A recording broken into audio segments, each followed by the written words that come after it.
15 મનપામાં પદાધિકારીઓની અટકળોનો હવે અંત આવશે। પદાધિકારીઓના નામોની અટકળો પર અંત આવશે। આવતા સપ્તાહના અંત સુધીમાં યાદી જાહેર થઈ શકે છે। સ્થાનિક ચૂંટણી બાદ ભાજપની પાર્લામેન્ટરી બોર્ડની બેઠક મળશે। આવતા સપ્તાહે મળશે પાર્લામેન્ટરી બોર્ડની બેઠક અને મેયર, ડેપ્યુટી મેયર સહિત હોદ્દેદારોની પસંદગી પર નિર્ણય કરવામાં આવશે। સ્થાનિક સ્વરાજ ચૂંટણીમાં જંગી જીત બાદ પ્રક્રિયા તેજ થઈ છે। સેન્સ પ્રક્રિયા દ્વારા નામો ફાઇનલ કરવાની કવાયત હાથ ધરવામાં આવી છે। સપ્તાહના અંત સુધી યાદી જાહેર થવાની શક્યતા સેવાઈ રહી છે। સંવાદદાતા ગીતા અમારી સાથે જોડાઈ ગયા છે। ગીતા, હવે આવતા સપ્તાહમાં જે પણ નામોની ચર્ચા છે તે થવાની છે અને નામોની જાહેરાત પણ થઈ શકે છે। શું અપડેટ મળી રહ્યું છે? જે જંગી જીત બાદ હવે સત્તાના કેન્દ્ર સ્થાનો માટે નેતૃત્વ નક્કી કરવાનો સમય આવી ગયો છે। મહાનગરપાલિકાઓમાં mayor, deputy mayor, standing committee chairman અને પક્ષના નેતા જેવા હોદ્દાઓ માટે ઉમેદવારો પસંદ કરવામાં આવશે। બીજી તરફ નગરપાલિકા અને પંચાયતોમાં પ્રમુખ, કારોબારી ચેરમેન અને પક્ષના નેતા માટે પણ પસંદગી પ્રક્રિયા હાથ ધરાશે। હું આપણે જણાવવા માંગીશ કે હાલ રાજ્યના મુખ્યમંત્રી ભૂપેન્દ્ર પટેલ અને નાયબ મુખ્યમંત્રી હર્ષ સંઘવી સહિતનું મંત્રીમંડળ 1 મેના રોજ સુરત ખાતે યોજાનારા ગુજરાત સ્થાપના દિવસની રાજ્ય કક્ષાની ઉજવણી અને દક્ષિણ ગુજરાત માટેની રિજનલ વાઇબ્રન્ટ કોન્ફરન્સના આયોજનમાં વ્યસ્ત છે। આ બંને મહત્વના કાર્યક્રમો પૂર્ણ થયા બાદ પાર્લામેન્ટરી બોર્ડની બેઠક મળશે અને ત્યારબાદ હોદ્દેદારોના નામો પર આખરી મોહર મારવામાં આવશે। પાર્ટીના સૂત્રો અનુસાર ભાજપ દ્વારા લોકશાહી ઢબે સેન્સ લેવાની પરંપરા મુજબ પ્રક્રિયા હાથ ધરાશે। નિરીક્ષકોને અલગ અલગ વિસ્તારોમાં મોકલીને સ્થાનિક કાર્યકરો, ચૂંટાયેલા પ્રતિનિધિઓ અને આગેવાનો પાસેથી અભિપ્રાય લેવામાં આવશે અને આ માહિતીના આધારે સંભવિત ઉમેદવારોની યાદી તૈયાર કરીને પ્રદેશ ચૂંટણી સમિતિ સમક્ષ રજૂ કરવામાં આવશે। ભાજપમાં સામાન્ય રીતે હોદ્દેદારોની પસંદગી સર્વસંમતિથી કરવામાં આવે છે, જેથી આંતરિક મતભેદો ટાળી શકાય અને સંગઠન મજબૂત રહે। અંતિમ નામો નક્કી થયા બાદ સંબંધિત સંસ્થાઓની સામાન્ય સભામાં ઔપચારિક રીતે મંજૂરી આપી સત્તાવાર જાહેરાત કરવામાં આવશે। જી ગીતા, સમગ્ર માહિતી બદલ આપનો આભાર। 15 મનપામાં ભાજપનો ભગવો લહેરાયા બાદ શહેરના નગરપતિ કોણ બનશે તેની ચર્ચાએ જોર પકડ્યું। 15 મહાનગરપાલિકાઓની ચૂંટણીમાં કેસરીઓ લહેરાયા બાદ હવે અહીં નગરપતિ કોણ બનશે તેને લઈને ચર્ચાઓએ જોર પકડ્યું।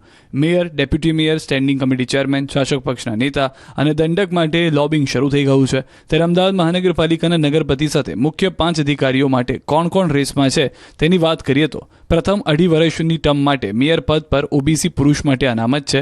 અનુભવી અને સિનિયર રહી ચૂકેલા કોર્પોરેટરને મેયર બનાવવામાં આવી શકે છે। સુરત મહાનગરપાલિકામાં મેયર તરીકે નેન્સી શાહ, ઉર્વશી પટેલ, એડવોકેટનું નામ સૌથી આગળ ચાલી રહ્યું છે। મોરબી મહાનગરપાલિકા માટે ભૂપત જારિયા, ભાવેશ કંજારિયા અને ગણેશ ડાભીમાંથી કોઈ એક મેયર બની શકે છે।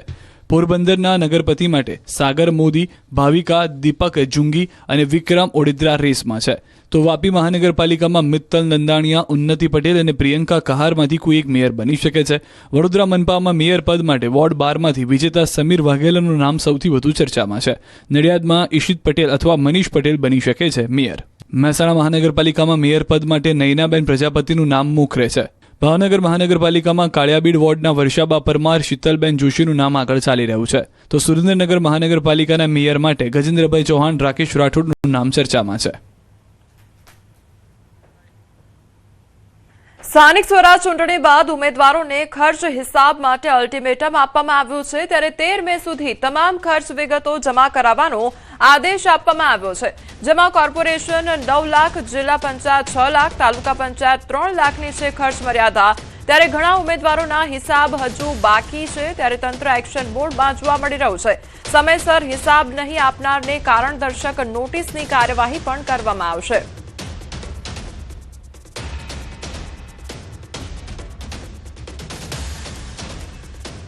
ભરૂચની ઝઘડિયા મેટ્રોપોલિટન કંપનીમાં મારામારી મામલે ચૈતર વસાવાએ પોલીસ પર પ્રહાર કર્યા છે। તેમણે કહ્યું કે પોલીસ લાજવાને બદલે હવે ગાજી રહી છે અને ચૂંટણીના પરિણામો બાદ મારા પર 3 ફરિયાદ નોંધવામાં આવી છે।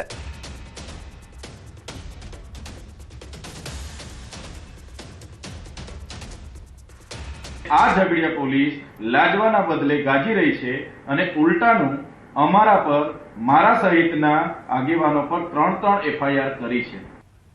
તો ચૈતર વસાવાએ સ્પષ્ટ શબ્દોમાં કહ્યું છે કે તેઓ જેલ જવાથી ડરતા નથી। આજે એક નહીં હજારો ચૈતર વસાવા ઉભા થયા છે અને જેલમાં જવા માટે તૈયાર છે।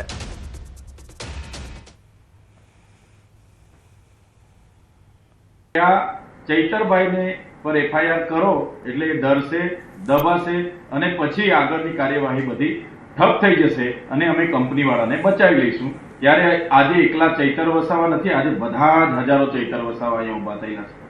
હજારો ચૈતર વસાવા જેલમાં બેસવા માટે તૈયાર છે અને અમે આવનારા દિવસોમાં તમામ કામદારોને પણ અપીલ કરીશું અને જ્યારે પણ અમારે જેલમાં જવું પડશે પૂરી તૈયારી સાથે જેલમાં જઈશું, જેલ પણ બેઠીશું, પણ અમારું કામ જે કામદારોને ન્યાય આપવાનું છે એક ન્યાય અમે આપીને રહીશું. થોડા દિવસ પહેલા ઝઘડિયા જેઆઈડીસીની મેટ્રોપોલિટન કંપનીમાં આગ લાગી હતી અને 16 કામદારો ઇજાગ્રસ્ત થયા હતા. આ પૈકી 2 કામદારોના સારવાર દરમિયાન મોત પણ નીપજ્યા. ત્યારે ચૈતર વસાવા પીડિત પરિવારોની વારે ગયા હતા અને ઉગ્ર બોલાચાલી બાદ મારામારી થઈ હતી.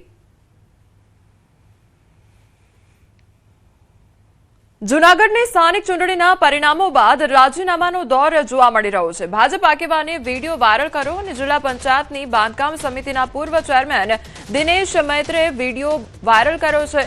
ત્યારે વિડીયો વાયરલ કરી રાજીનામાની વાત કરવામાં આવી છે. આણંદપુરની રાજનીતિમાં ઉલટફેર જોવા મળ્યો છે. સરપંચ મેરામણભાઈ બંભવા આપશે રાજીનામું. ત્યારે દિનેશ મૈત્રે જાહેર જીવનમાંથી નિવૃત્તિની જાહેરાત કરી છે. કેવલભાઈ ચોવટિયા પણ નહીં લડે ચૂંટણી. લોકોના પ્રતિસાદથી નેતાઓ થયા છે નારાજ. હવે હોદ્દા વગર સેવા કરશે. હવેથી સંપર્ક કાર્યાલય પણ રહેશે બંધ. અને વિડીયોમાં કહ્યું કે કામ કરવા છતાં ગામ લોકોને આઈડિયોલોજી ગમતી નથી. અમે નકામા છીએ, અમારાથી કામ થતા નથી. ગામ ઘણું હોશિયાર અને સારું છે તેવું માનીએ. ત્યારે આણંદપુરની રાજનીતિમાંથી રાજીનામું આપીએ છીએ તેવું કહ્યું છે. ડુંગરપુર જિલ્લા પંચાયત સીટ પર ભાજપની હાર બાદ આ વિડીયો બનાવ્યો છે.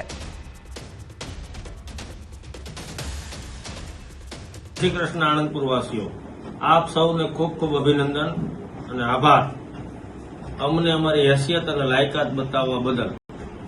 કાલે ગામના સરપંચ મેરામણભાઈ ગોગરભાઈ બંધિયા રાજીનામું આપી દેશે. હું પણ જાહેર જીવનમાં ક્યારેય રાજનીતિમાં કોઈ પણ પ્રકારની દખલઅંદાજી કરીશ નહીં અને ભવિષ્યમાં કેવલભાઈ પણ ક્યારેય કોઈ સહકારી ક્ષેત્રની કોઈ ચૂંટણી લડશે નહીં. અમે અમારી પાર્ટીને વફાદાર છીએ. જેટલી મદદ થાય એટલી કોઈ પણ હોદ્દા લીધા વગર પાર્ટીને કરશું એવું હું તમને જાહેરમાં વચન આપું છું. અને આ ઓફિસ પણ કાલથી બંધ કરી દઈએ છીએ, કારણ કે એટલા કામ એટલું બધું કરવા છતાં પણ ગામ લોકોને અમારી આઈડિયોલોજી ગમતી નથી. તો આથી સારું અમે કંઈ કરી શકીએ એમ હતા નહીં. એટલે જાહેર જીવનમાંથી અમે નકામા છીએ, અમારાથી કોઈ પ્રકારના કામ થતા નથી. ગામ ખૂબ હોશિયાર અને સારું છે એવું માની અને હું આણંદપુરની રાજનીતિમાંથી જાહેરમાં મારું સરપંચનું અને કેવલનું રાજીનામું આપું છું. પંચમહાલના ગોધરા શહેરે ફરી એકવાર સામાજિક સમરસતાનો અનોખો સંદેશ આપ્યો છે. ગોધરા નગરપાલિકાની 2026ની ચૂંટણીમાં વોર્ડ નંબર 7માંથી અપેક્ષાબેન સોનીએ મુસ્લિમ મતદારોના જંગી સમર્થન સાથે ઐતિહાસિક જીત મેળવી. ખાસ વાત એ છે કે આ વિસ્તારમાં એક પણ હિન્દુ મતદાતા નથી, છતાં મુસ્લિમ સમાજે વિશ્વાસ મૂકીને તેમને 2762 મતોથી વિજયી બનાવ્યા છે.